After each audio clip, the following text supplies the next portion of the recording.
How's it going, everybody? My name is Philip, and today we are going to be reacting to America is not the greatest country in the world anymore.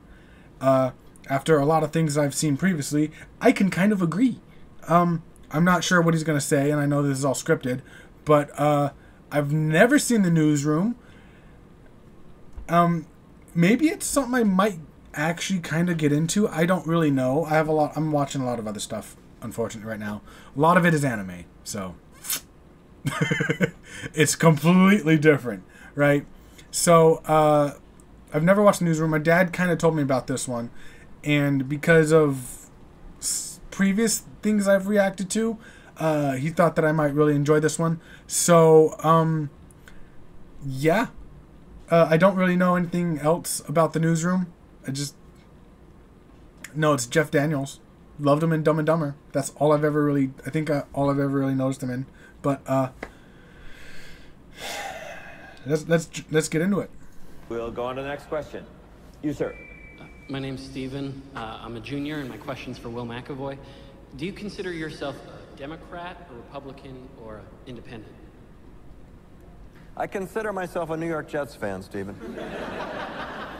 Since it's been brought up, you've almost religiously avoided stating or even implying a political allegiance. Is that because, as a news anchor, you feel the integrity of your broadcast would be compromised? That sounds like a good answer. I'll take it.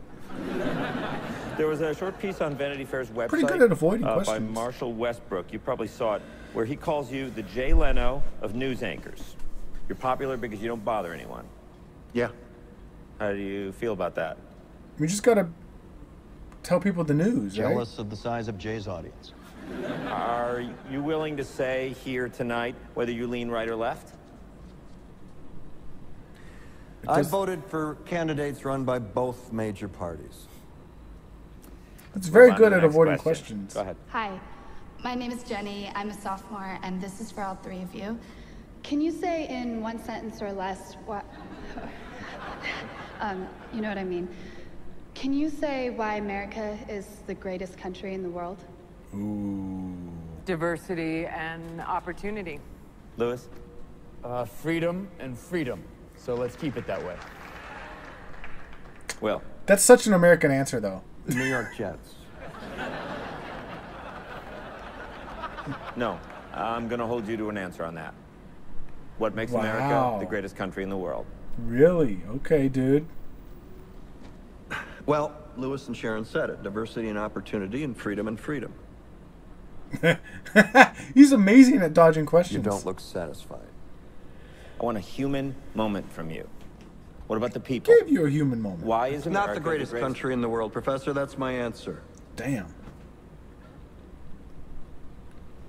You're saying... Yes. Let's talk about... Fine. Sharon, the NEA is a loser. Yeah, it accounts for a penny out of her paycheck, but he gets to hit you with it anytime he wants. It doesn't cost money. It costs votes. It costs airtime and column inches. You know why people don't like liberals? Because they lose. If liberals are so fucking smart, how come they lose so goddamn always? Hey. And with a straight face, you're gonna tell students that America is so star-spangled awesome that we're the only ones in the world who have freedom? Canada has freedom. Japan has freedom.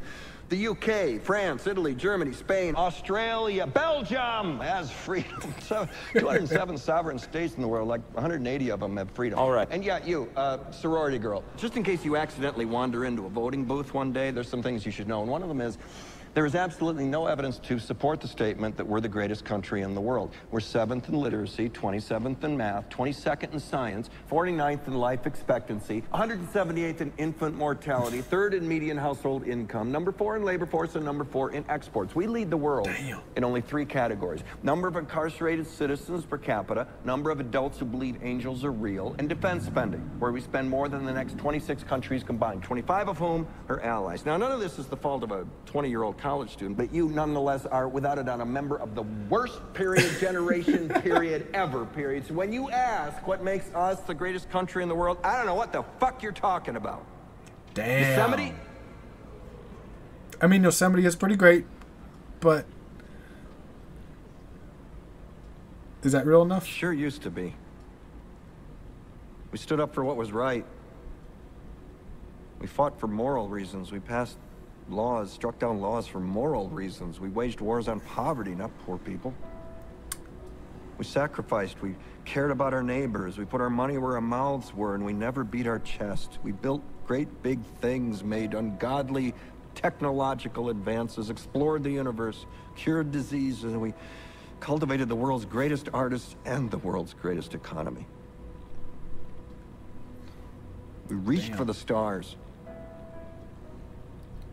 acted like men.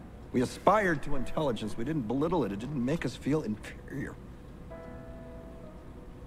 We didn't identify ourselves by who we voted for in the last election, and we didn't scare so easy.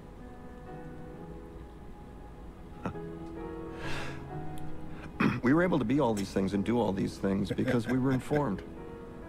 Ooh. By great men, men who were revered. First step in solving any problem is recognizing there is one. America is not the greatest country in the world anymore. Damn. Enough? Damn. He went in. That was really good. One thing that kind of sits with me is that he mentioned how we, used to create things and this and that. That specifically sat with me because that, for one, makes me... that reminds me of my grandfather. At one moment, my grandfather and I, we went out and we were shopping for tools.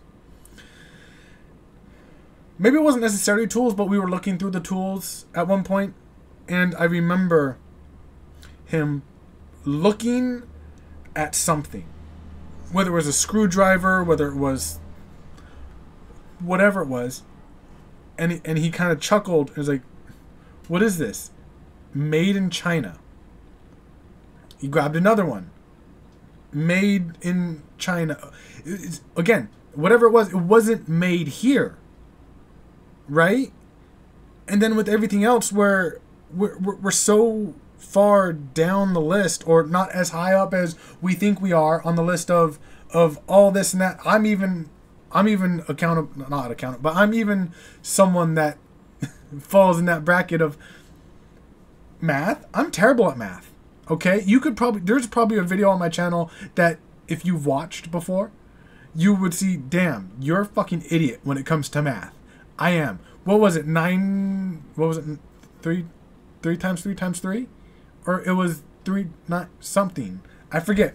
Anyways, I fucking forgot what the answer was already. It was like, yeah. Anyways, moving on quickly because I'm, again, terrible at math. And this is,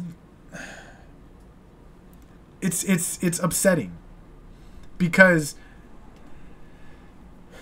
we are not informed. We are not fighting for better, being better. Obviously, yeah. That's not the right way of saying it, but we're not fighting to be better. I guess that's a better way of saying it. More recently, there's a billionaire, a fucking billionaire. And okay, this one hits a little bit home because he's trying to move my team that I absolutely love. But there's a billionaire sports owner. He is the heir to the Gap.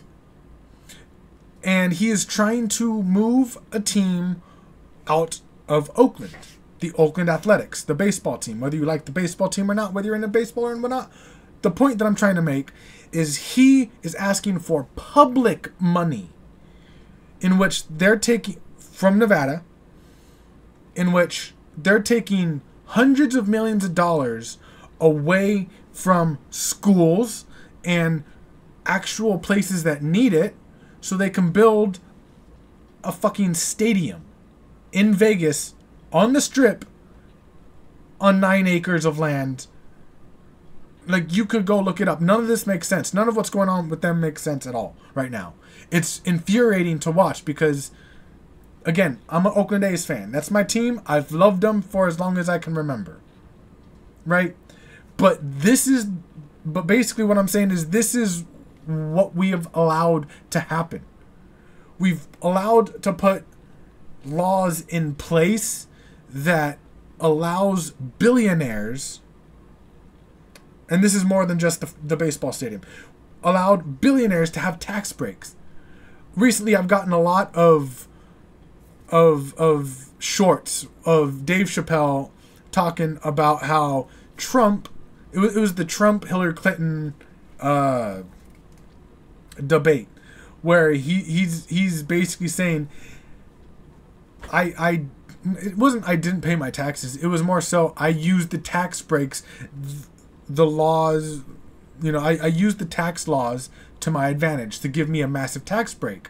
And if you don't like the tax laws, then change them. Basically, And it's ran by fucking rich people, and it's ridiculous.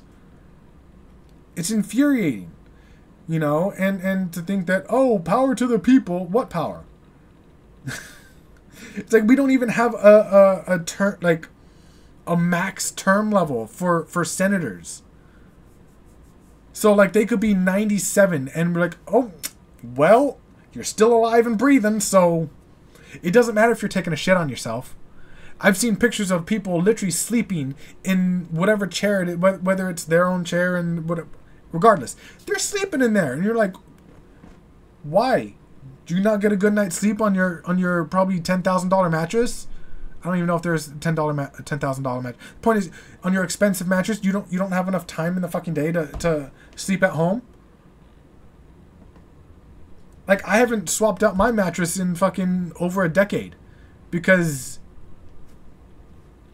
I don't know. I just haven't done it. But the point, it's just I get infuriated and it pisses me off, and I feel like we need to be more informed, and it's yeah.